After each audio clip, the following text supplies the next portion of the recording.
Hi, my name's Hannah from the New Carnival Company. I'm here to talk to you about how to make a carnival mask for week 8 of the Virtual Carnival Club. First of all, look through all the templates attached and decide on a nice shape that you like, and then draw out a few designs just to get an idea of what you might do when you're decorating it and what you might need. This might depend on what you've got home or what materials you've got available. I've chosen this called superhero-y one, and I've decided to make a sort of rainbow mask. So I'm going to make a rainbow over the top, some rainbow colours and streamers. You'll need some cardboard, so you can use normal cardboard. You can get away with thick card. It depends how much stuff you're going to stick on it, really. If you're going to build lots of height, I'd recommend cardboard, just make it a bit more solid. You want to draw out on your cardboard, draw around your template carefully. Once you've done that, cut it out. So here's one I've done earlier. This is your basic shape. Make sure it fits on your eyes. I then decided I was going to cover mine with some paper. You could cover yours with fabric. So I've stuck this on some paper just with PVA. And as you can see, I've started to cut around it. So it's worth noting when you're cutting, just cut off the end of the corners. And then all of the curves, you'll need to cut strips so that you can bend it up easily. So a bit more PVA will go around here and the whole thing will be stuck on like this one. It's a bit more tricky around the eyes, but just kind of bend them down, maybe tape them down if they won't stick with the glue, or go back with the glue afterwards.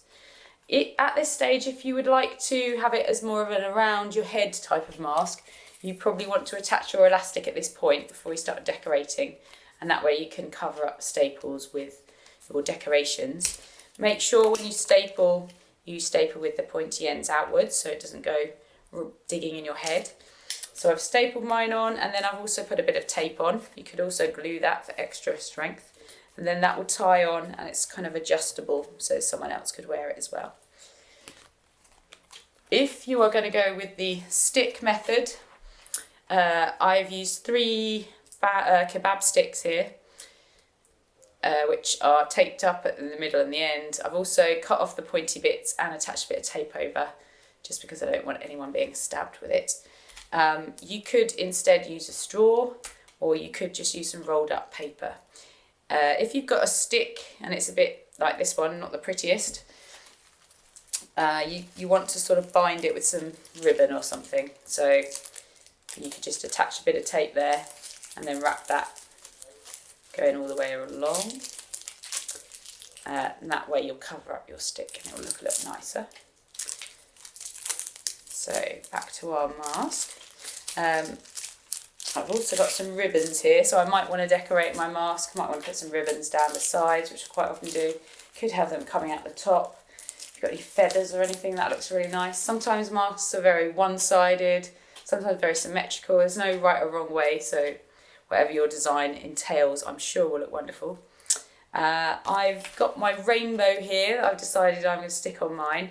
I made this in a very similar way to what I've just showed you. So I cut out the cardboard, bended the paper over. I've layered up some colour paper. I've also scrunched up some tissue paper on the bottom to look like a little bit like clouds. So I'm going to stick this onto my mask base.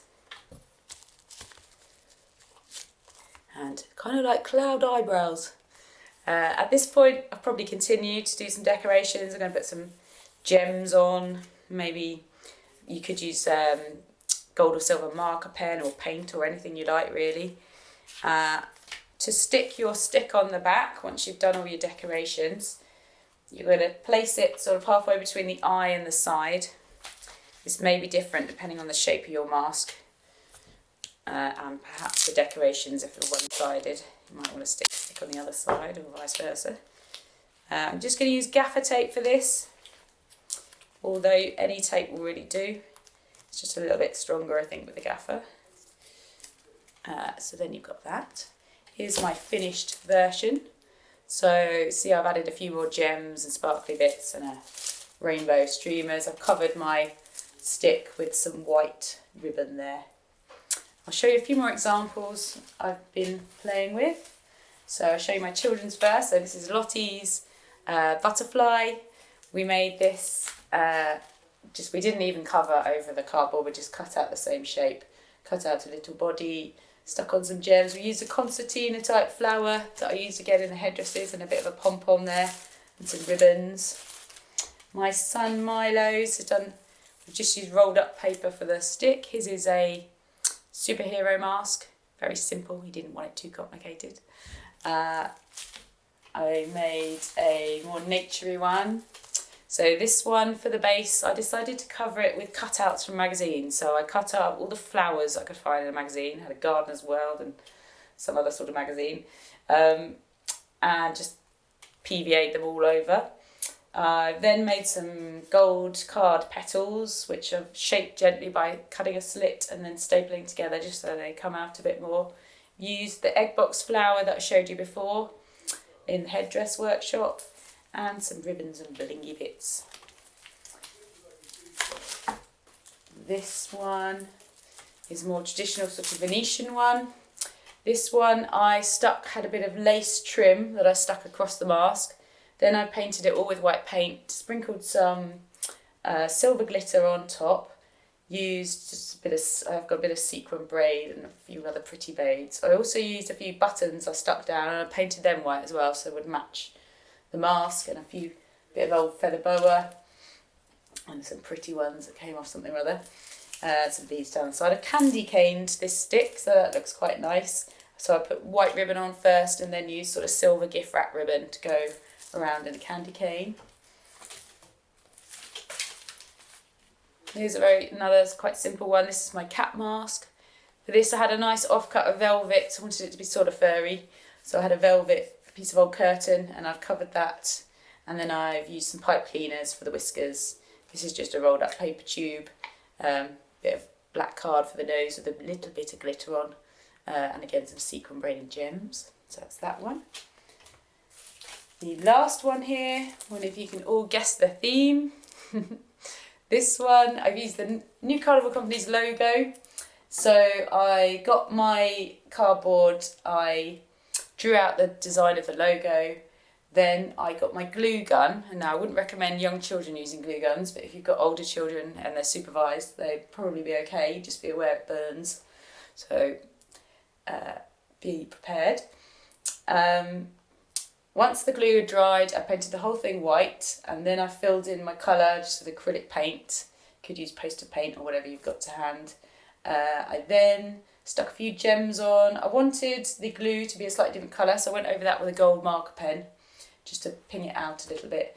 I also kind of stained it a little bit with coffee because I wanted it to look a bit more aged, but I think because of the texture, I'm not really happy with that. I think to make this better, I would have paper mache'd the base and then put the glue on and then painted it white. It would have been a nice smoother surface.